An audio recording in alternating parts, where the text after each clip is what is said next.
Hello, Booktube. I'm Peg, back with another parasitical review of Steve Donoghue's best and worst list. More best than worst, actually.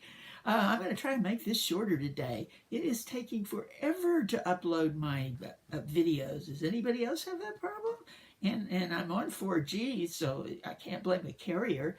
I'm wondering if YouTube is anyway, so we'll make it short. Okay, another thing I'm going to do is show you all some of my Christmas winter sweaters that I've made in the past because I'm going to be making some new ones soon that I want to show you. So if you're not into knitting, which I bet Steve is aghast that I put knitting in with his books, but anyway, I'll save it to last so the anti-knitting people can turn it off before then.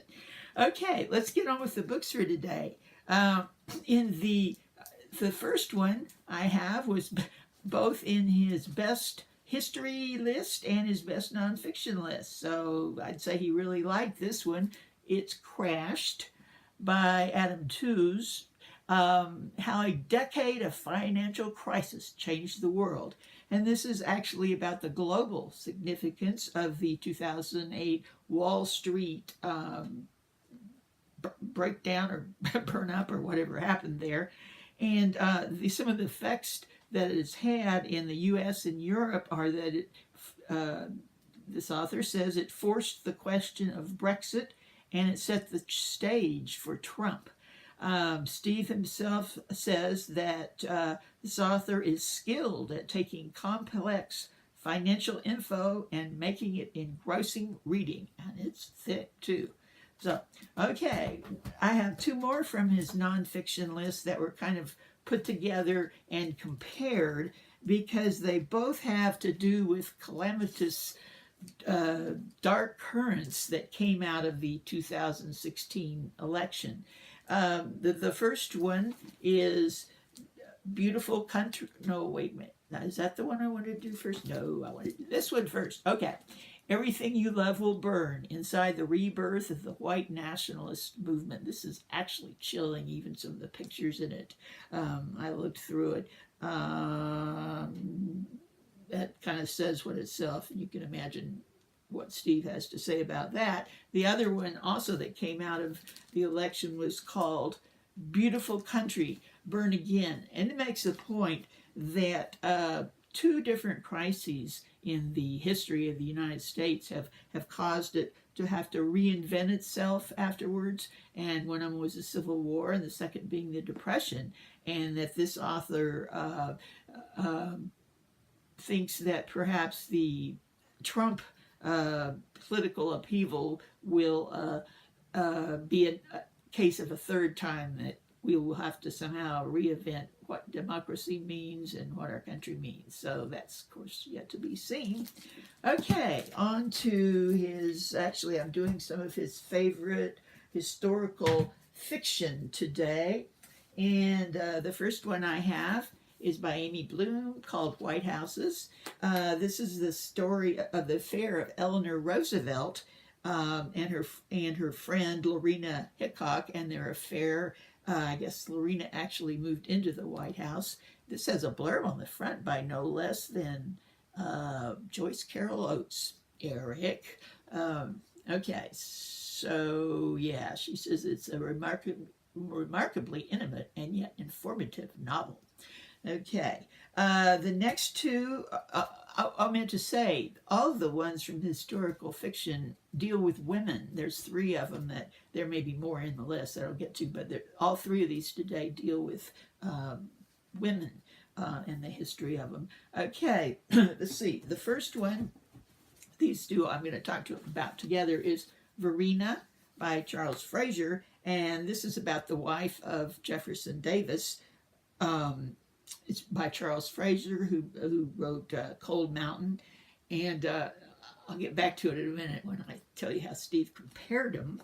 This Love and Ruin is about Martha Gellhorn, a journalist who had an affair with Ernest Hemingway and lived in Europe and had an exciting life.